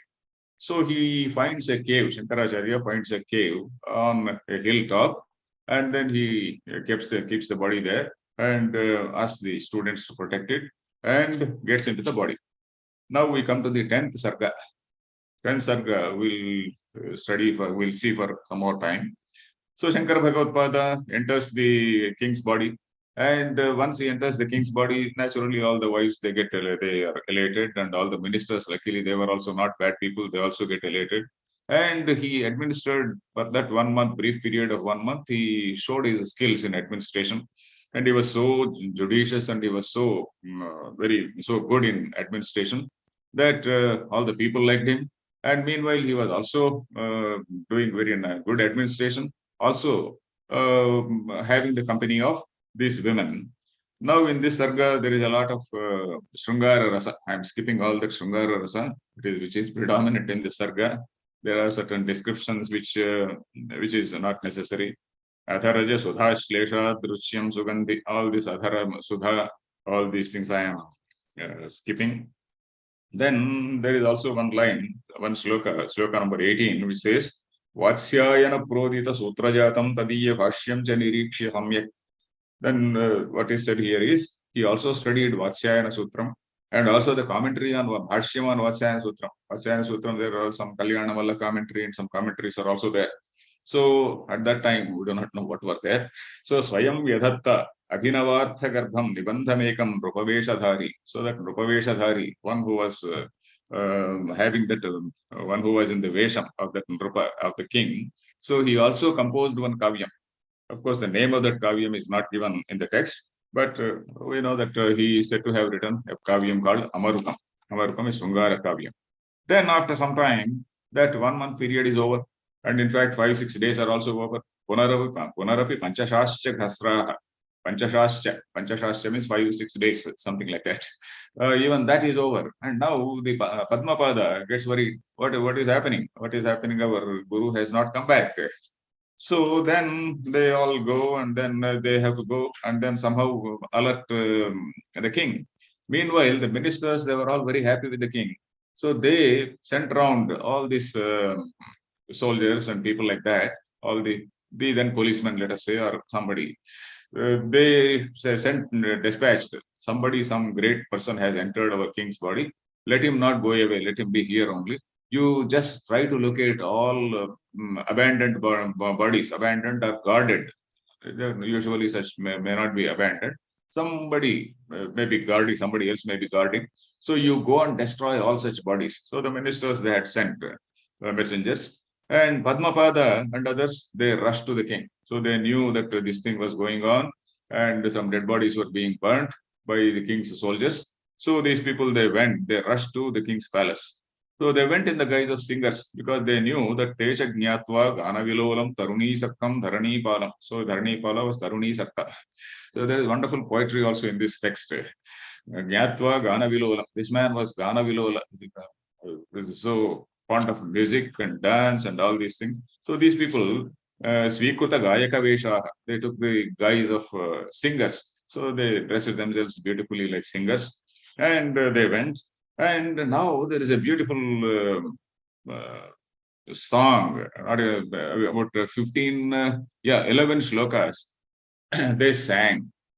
You see, this Vidyaranya describes Suswaram Murchana Padavidaha Te Jaguhu Mohayanta Sabham Mohayantah. The entire Sabha was so totally captivated, enchanted by their Suswaram and then such great music. And these 11 shlokas, 12 shlokas, they, in fact, if somebody knows music, these shlokas, they are addressing the king, not directly. They are addressing a Brunga. Brunga means a Brahmara. Brahmara is a honeybee.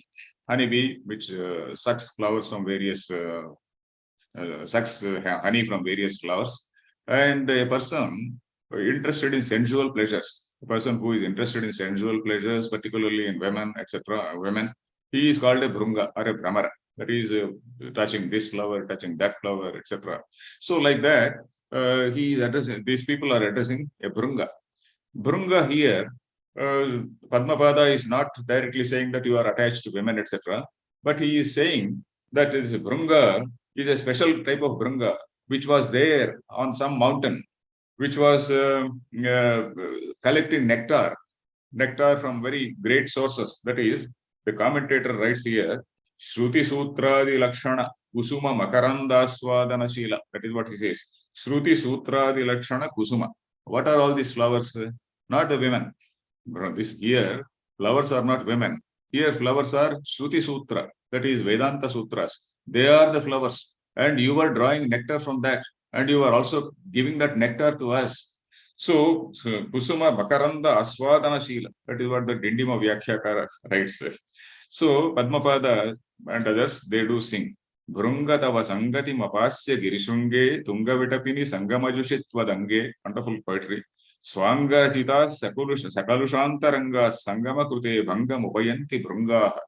So, oh my dear Brunga, oh my dear honeybee, you were there. You were there on the top of that hill. You were there on the top of the hill, and then you were getting that nectar from those flowers. And you were also giving to us. And now we have we are, what is this? Tava Sangati Mapasya. We are not in your company. We have lost your company. We want reunion with you. We are all seeking a reunion with you. Because the students were also sharing that Brahmananda. You see, from that Brahmananda is somewhat like a nectar. He is like a nectar. That some Brahmananda is compared to nectar in all our books. So that Brahmananda you were taking from that Shruti Sutra the Lashana Kusuma, those flowers called Shruti Vakyas, and then you were giving to us, and that nectar we are now missing. So this is one meaning. And of course, the hinted meaning is you are now here and your body is there. Your body is there on that hilltop, and we have to protect that body. Now that time is over. So like that, about 11, 12 slokas are there. And here there are 10 slokas ending with the word Tattvamasi Tattvam. Neti neti ityadi nigamavachanena nipunam nishidhya murta rashim. So neti neti neti. They negate all that murta, amurta rasi, whatever is vyakta and whatever is avyakta, they negate all that thing. That is the annamaya kosha, pranamaya kosha, manomaya kosha, all these things they are negated. And when everything is negated, yad ashakya nikhnavam, whatever cannot be negated, ashakya nikhnavam, whatever cannot be negated, swatma rupataya jananti kovidaha, tattvamasi tattvam. So you are that tattvam, kovida, tattvamasi tattvam. So you are that Tattvam, you are that Paramatma, you are caught in this body. In fact, this is not only for Shankaracharya. In fact, these 12 slokas can be for all human beings, because it can be applied to all human beings, saying that you are all caught in this five senses, you are caught in these sensual pleasures, and then your real nature is that supreme reality. Your real nature is that Tattvamasi, you are that supreme. And you have forgotten yourself, and then you are caught in these indriyas and the indriya sukhas. So it can be, these 12 slokas can be taken out independently, and probably somebody can compose music also. So every line saying Hatakasyeva Mukutadi Tadatyam Sarasam Amnayate Tattvamasi Tattvam. So there is a refrain in all these 11 slokas saying Tattvamasi Tattvamasi. So like that, so he sings. And the king gets the message. The king gets the message. So he didn't say anything outwardly. He simply rewarded them and sent them away. And immediately he went inside and left the king's body and took the body, went back to the body of, to his own body. And by the time he went, the king's soldiers, they were already setting fire to the body. Already they had just set fire to the body. And Shankaracharya just entered that particular body, and the whole body was burning. And so he immediately praised Lord Narasimha to put off that fire. Sapadi dahana shantaye mahantam naramruga roopam adokshajam sharanyam. Naramruga roopam adokshajam sharanyam. So Vishnu, Sharanyaha means one who has to be approached as Sharanma. So he praised Lord Narasimha. And Stutibhihi, Adhikalala Satpadabhihi, Adhika Lala Satpadabhihi. So he praised him in beautiful language. And people say that here that Lakshmi Narasimha Karavalamana Stotram comes. We do not know. And of course, there is another episode also in which again he praises Narasimha. So here we have to see that Shankaracharya, many people, they think that Shankaracharya means Shiva, follower of Shiva. Shankaracharya is not praising Shiva here. Shankaracharya is praising Vishnu in the form of Narasimha. So Narasimha, in fact, Padmapada also was a Narasimha Upasaka. Padmapada we see later that he was also Narasimha Upasaka. He also praises, and also Narasimha Mantra Siddhi also he had got. So we see that later. So then again he became okay. Narahari Krupaya Tata Prashante. Narahari Krupaya, by Narahari's Krupa, that fire got put off, and then he was perfectly in his body. And he immediately proceeded to Madana Mishra's place. And there again, probably she wanted to test the manner in which he would qualify himself to answer the question. That is what we can say. So then she didn't, now we don't expect any sort of discussion on Kama Shastra. Where are the kalas? And absolutely no question at all. So she accepted that, he got that knowledge. And now she says, yes, now both of us are defeated. Tvaya yada avam dvijitau paratman Varatman atatrapam avahatidya sarvatha. That is, we are both of us defeated by you, and there is no sense of shame. Trapam avahatidya sarvatha. Na tatra na trapam avahati. That is, the fact that we are defeated by you, it's not giving us any sense of shame, because you are Lord Shiva yourself. So we don't feel ashamed to be defeated by you. Then now Shankaracharya also bows to her. She says, Janamitvam Devi Devasya Dhatuhu Bharyam. So you are that Devi, I know, and you please be present in all our pithas. Of course, he has not yet established the pithas. We are going to have our kshetras, Ishtanarthan, Rishya Srungadikeshu, Kshetreshu, Aswa. So he says, we are going to have such as kshetras. You have to be present. You have to be present in all those kshetras. There will be very many people who will be visiting that place. And to illumine the minds of seekers in those places, you be present in those places. Then that lady also, she assures, yes, I will be present. And then she leaves the body. And here the writer says, Vaidhavya Sambhava Shucha Bhavamasya Asprusantya. That is Vaidhavya Sambhava Shucha. Suppose if this man takes sannyasa, so Madana Vishra takes sannyasa, then it is as good as another life. Then it will be another Vaidhavyam for widowhood for the lady. So before that, she leaves the body and then reaches her loka. And now Mandana Vishra takes up final initiation, that formal initiation. In fact, formal initiation, it is also a wonderful sight to see if you have got an opportunity. In fact, I had an opportunity to say a good friend person, an elderly person, taking up Sanyasa Diksha. So there is what is called a Viraja Homam. Viraja Homam is, that is taking away all the so-called sins, and Viraja, Rajas is all the dirt. There is a Viraja Homam, Nadi Snanam, and then the old clothes are just thrown away there. And then he walks out naked from the river, or whatever is the water body. And then the teacher gives him that saffron robe. There he has to do that Kashaya Vastra Dharanam. And again, there is a ritual. There is a ritual, Atma Shraddham also. There are so many Shraddhas, including Atma Shraddham. He has to do some Shraddham for himself. That is, his old body, his old self is now dead. He is now one with Paramatma. So this sort of thing, that is a sort of ritual to go beyond all rituals. That is the point in this Sannyasa Diksha. That is a ritual which is to go beyond the rituals. So that sort of thing is very interesting. So Mandana Mishra is now given ashrama, and there are a few shlokas, about 25 shlokas from 75 to 100. That is Brahma Vidya Upadesham by Shankaracharya. In fact, these 25 shlokas can be read as an independent text. Like the earlier 12 shlokas, Brunga Gita or Brahmara Gita can be taken as an independent message, or rather mananam for all of us every day. So similarly, this 25 shlokas can be taken as an independent text talking about the Brahma Vidya. What exactly it says, Na Pindriyani Kalutani Chasadhanani, like what we see in Viveka Chodamani and various other texts. We see Indriyas are not yourself, and this Dehatma Bhranti has to be left, and all those things. The entire Vedanta Siddhanta is here up to shloka number 100. So I skip all that. And then again, he gives the ashrama, sannyasa, diksha, and the name also. Tata Samadishya Sureshwarakhyam Digangana Kriyamana Sakhyam.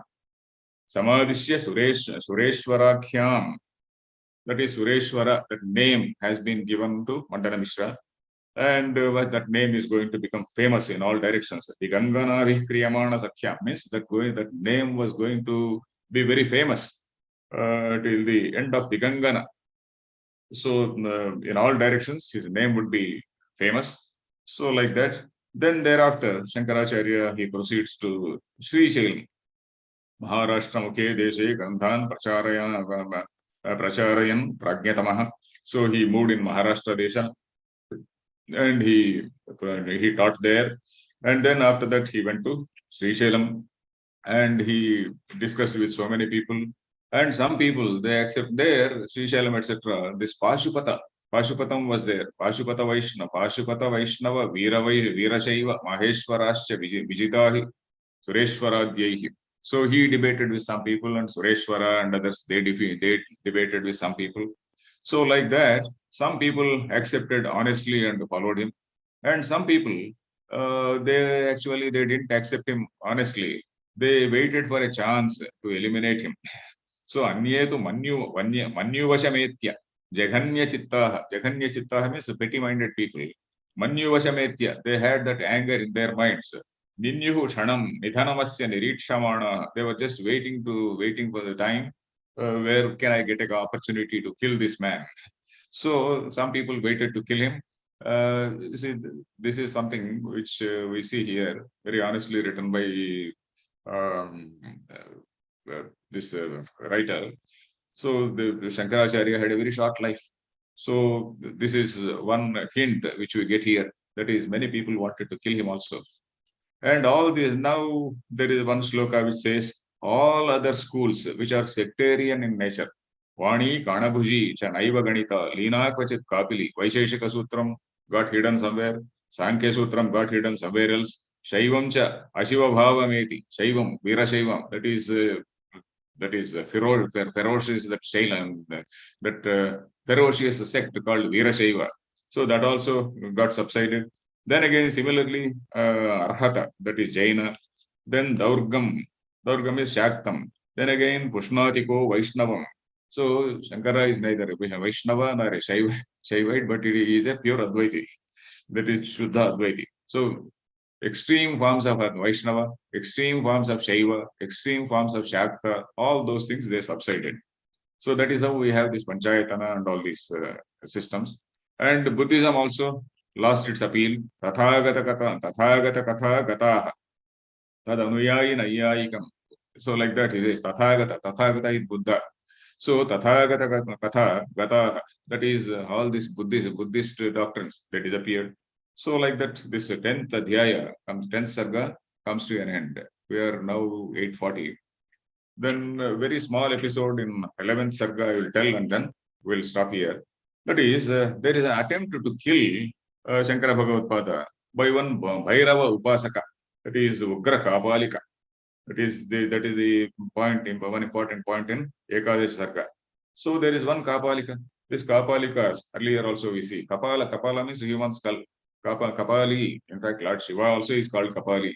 Kapalika, a very fierce Shaiva who were sporting these kapalas around their necks and then maybe bones.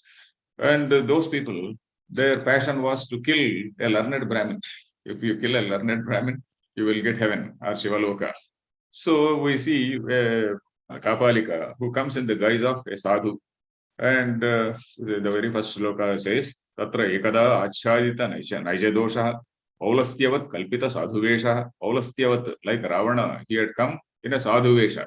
And then he had a nice, gentle argument, like our people who try to convert into other religions. Comes in a very, very nice form and then say, oh, you are such a great man and you are such a noble person that no one returns with an empty hand. And you have taken this Parvopakrutyai Pragruhita Murti. You have taken up this body only for Parvopakara. Your entire service is only for Parvopakara.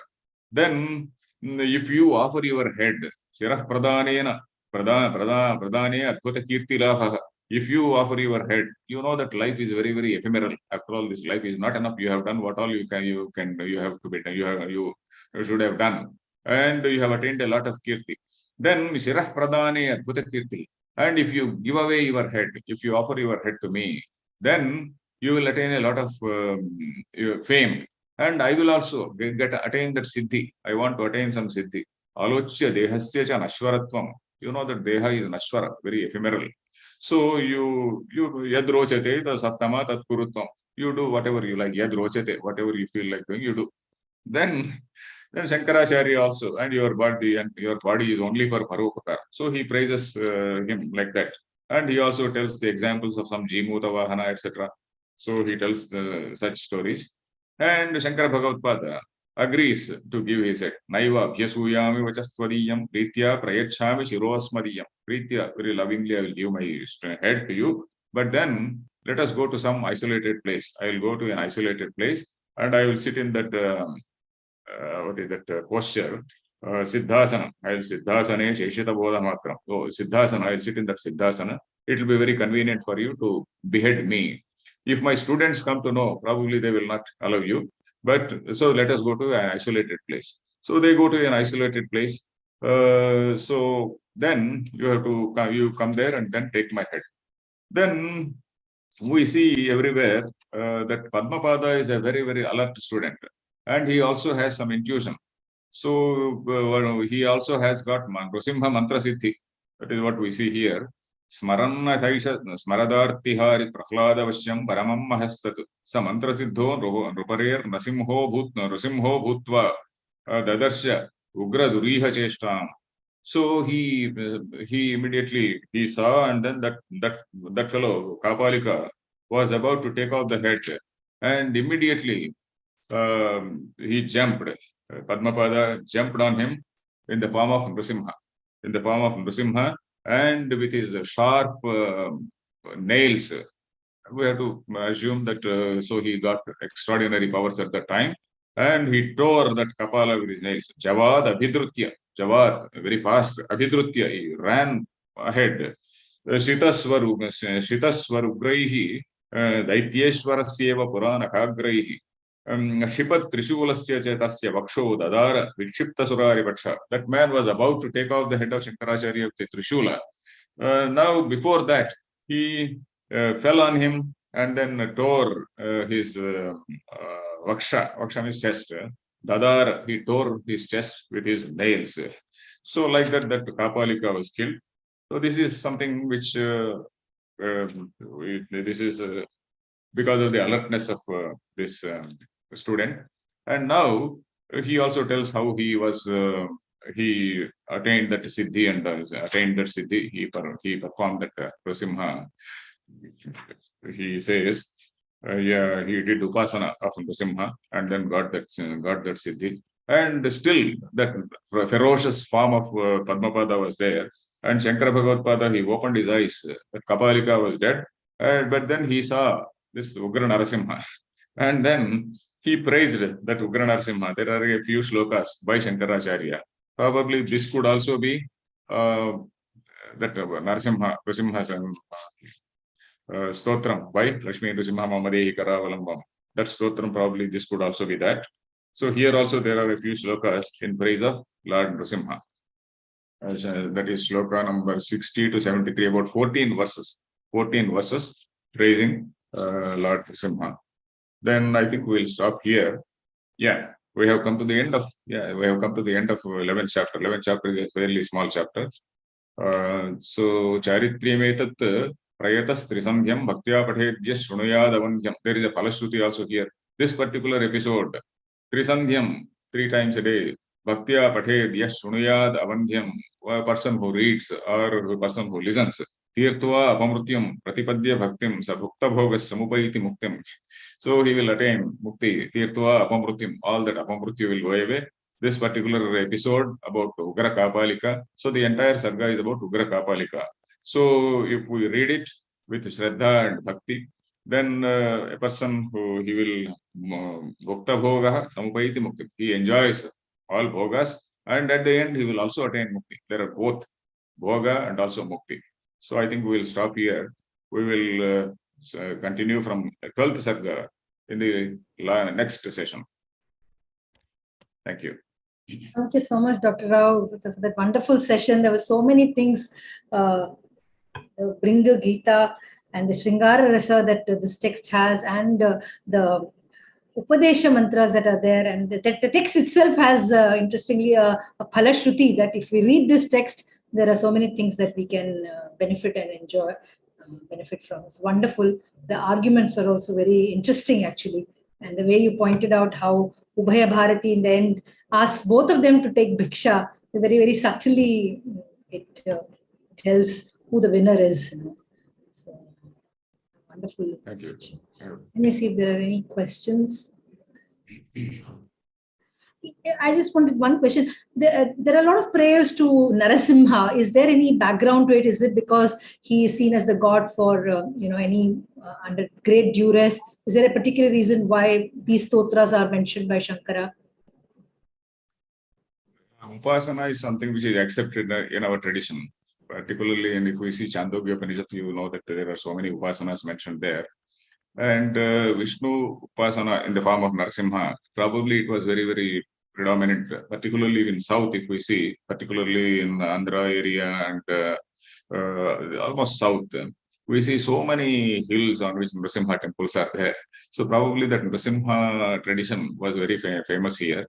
Probably because of the impregnable forests in those days. Everywhere there were such forests, and then people wanted to have some either Durga. If they were Shakti followers, there was Durga followers. So that gave a lot of strength to them. And there were Narasimha followers also, lot many people who followed, who did this Upasana. There are two types again. There are ordinary followers, and then people who also do some very serious Upasana and attain some Siddhi. So probably there must have been some people who attained some Siddhi. So Shankaracharya also, probably coming from South, probably he also had a tendency to worship Nrsimha. And Shankaracharya's what we say, Ishtadevata, not Ishtadevata, Kuladevata is also Lord Krishna. Kuladevata is Krishna. That is in that Purna Nadi, that next to Purna Nadi.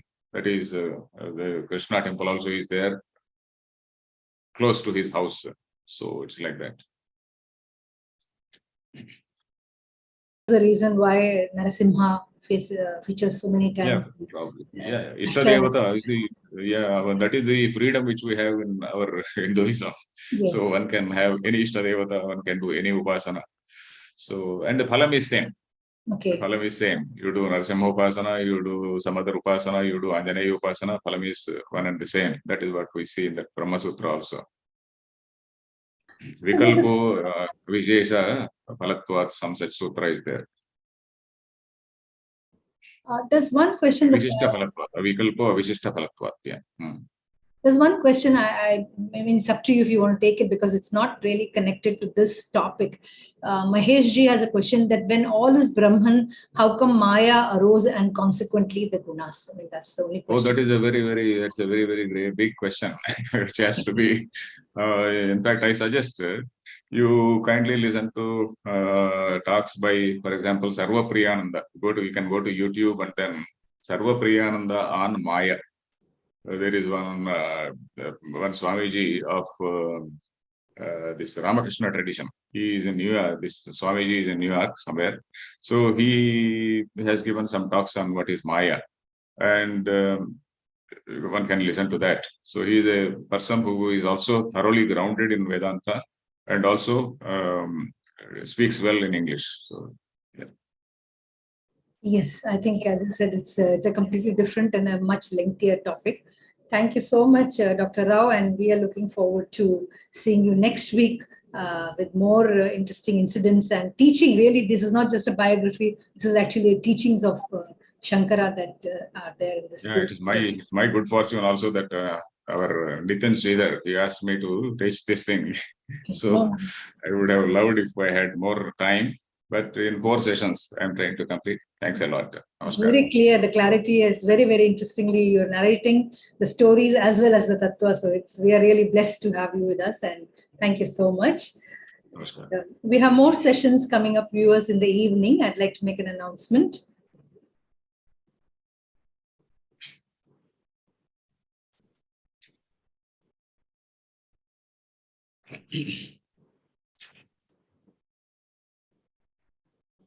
The screen is not yet out.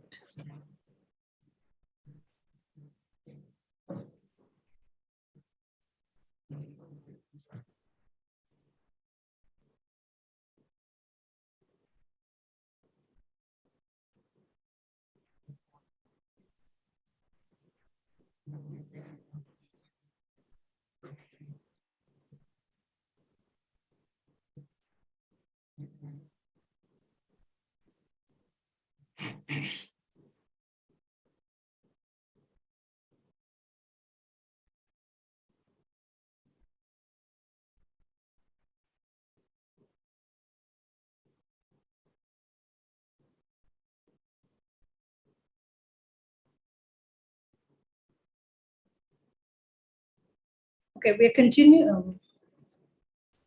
be continuing with the session of Deepa Bhaskaran, which is Vedanta Demystified for Youth, an interactive workshop for the youth. So that will be at 7 p.m. India time today. So see you at that session. Thank you and goodbye.